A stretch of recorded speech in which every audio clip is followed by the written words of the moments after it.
It's been 35 years since the last great Indiana Jones movie, and despite its long absence, it's lived on in fans' hearts for decades. I'd say that's a true testament to its iconic status, and to say that indie fans have been long craving a return to form is probably a bit of an understatement. So when Bethesda, out of all companies, first announced that Machine Games, the makers of Wolfenstein, was going to take a time machine, and that they were going to go back to create a new Indiana Jones story that would fit into the original trilogy's timeline, there was some genuine excitement, albeit with some slight concern. I mean, how could fans not at least be somewhat concerned by a new Indiana Jones experience? Indie fans were also excited about the past two movies, and yet, sadly, they got burned. Machine Games also seem to be a somewhat odd fit for Indiana Jones. You know, this is a studio that excels at first-person shooters, and that's not exactly what fans had envisioned when they first thought about a AAA Indiana Jones experience. It would have been all too easy for them to follow the exact same formula of an Uncharted or a Tomb Raider experience that was inspired by none other than Indiana Jones. But instead of following its younger brethren and sisterin, Machine Games, they did something interesting. They deviated against the expected, and they took it into a direction that feels completely unique. And that, I'd say, is rare in today's industry. It's so seldom that we see something that completely surprises us in the AAA space anymore. This is at a time when AAA studios are taking less risk than ever before.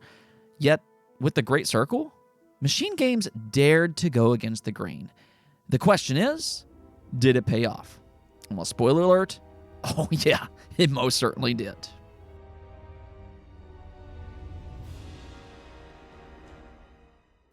Now, right away before I get started, I want to thank Bethesda for sending me a review code. It was for the Xbox Series X, and even though they gave me a code, I want to assure you that doesn't impact my opinion at all when it comes to this review.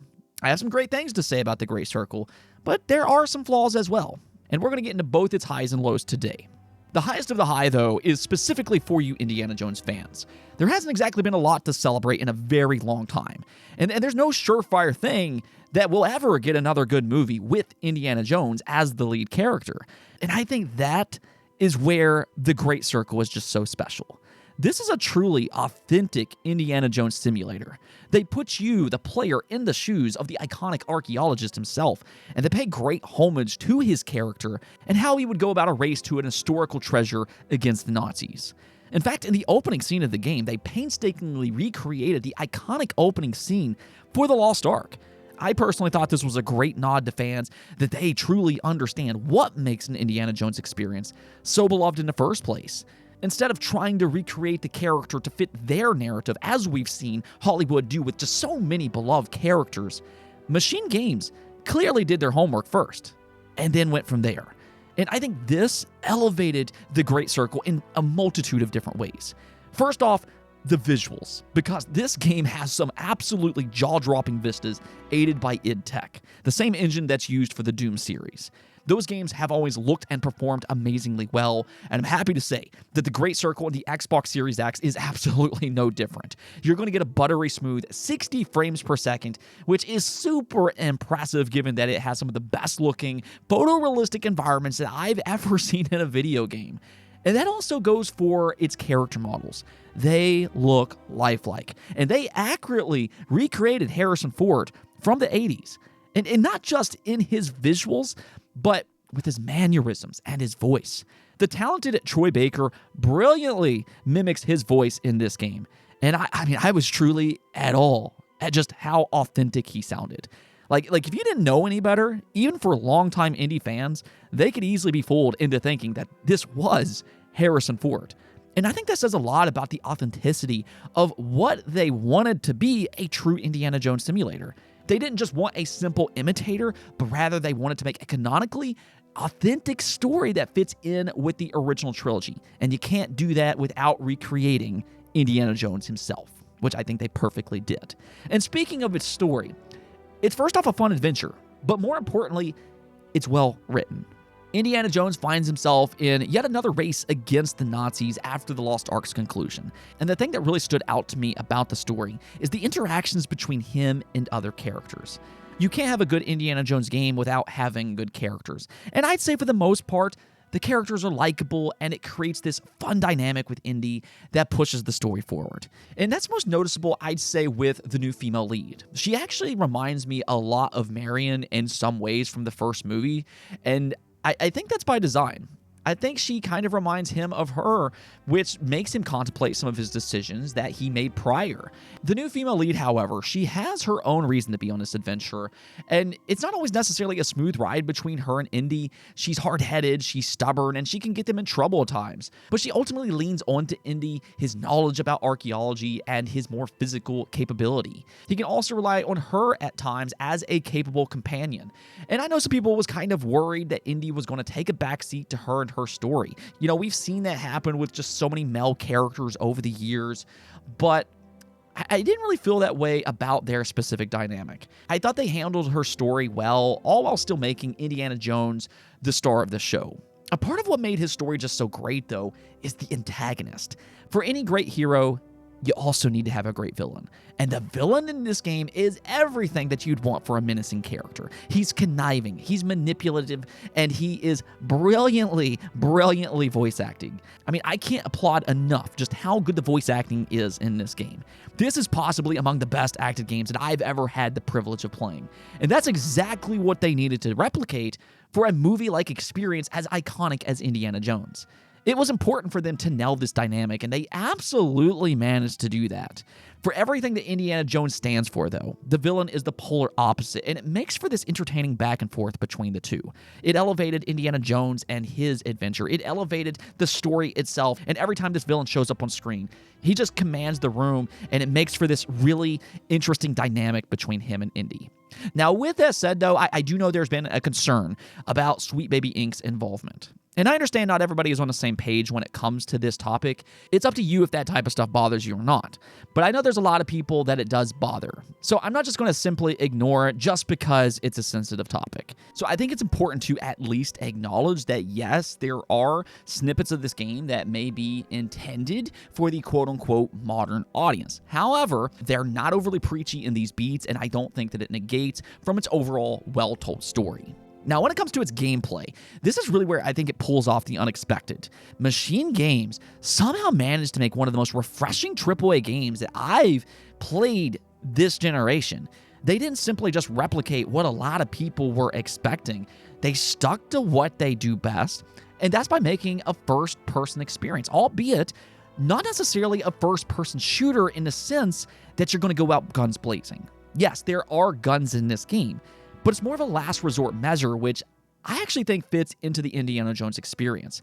You know, he's going to first use his wits, he's going to sneak around, he's going to solve puzzles, and then if things get messy, well, Indy isn't exactly afraid of a little fisticuffs.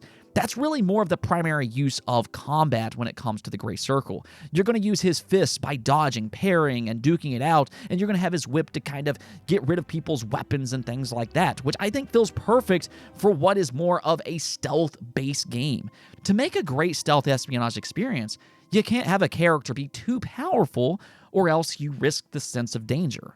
My only problem about that, though, is that they still managed to lose that sense of danger to some degree by making the AI just mind-boggling dumb.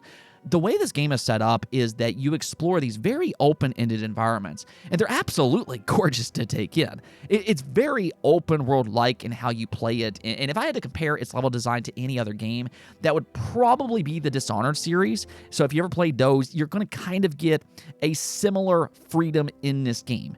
There's just a certain amount of freedom that they give to the player, but even on hard difficulty, which is how I played this game, the enemies seemingly can't see beyond 10 yards. They just feel like they're completely blind at times, and when they do see you, they take far too long to react.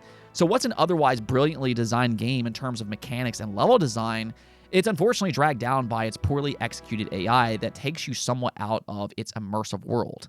Now, maybe they'll push out an update to fix that problem with an even harder difficulty option in the future. I'm crossing my fingers for that. But I think that right there is the most glaring issue with its gameplay as of this time.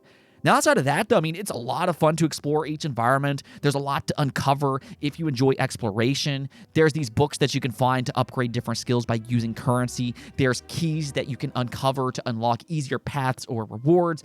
And that's the thing. When you explore, you want that sense of reward, and they have done that perfectly in this game. Even its side missions can add an extra layer to its overarching story when you seek them out. I mean, if you just want to run through the main story, hey, that's perfectly fine because it's great on its own. But if you want to see everything that this game has to offer, there is a reward for that, and you can extend its playtime quite significantly.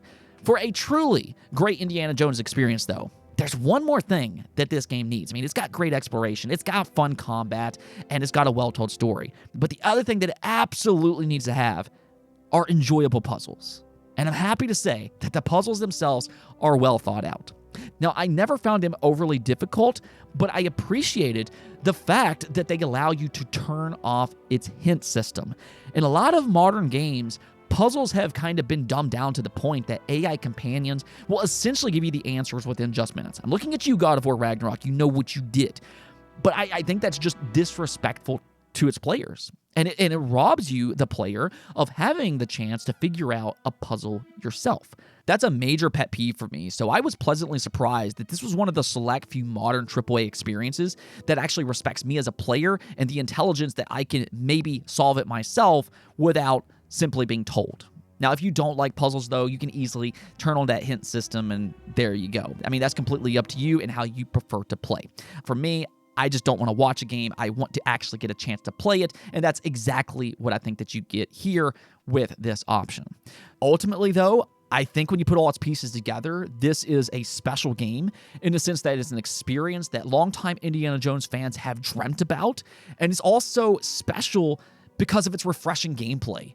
That's where it shocked me the most. This is not the game that I was necessarily expecting when they first announced it, and despite its flaws, mostly with its AI, I can still easily recommend this game to both Indiana Jones fans and to newcomers alike. I could easily see this being a game that newcomers enjoy enough that they'll actually go back and watch the movies themselves. And I think that says a lot about just how good this game is. So I'm going to give Indiana Jones and the Great Circle an 8.5.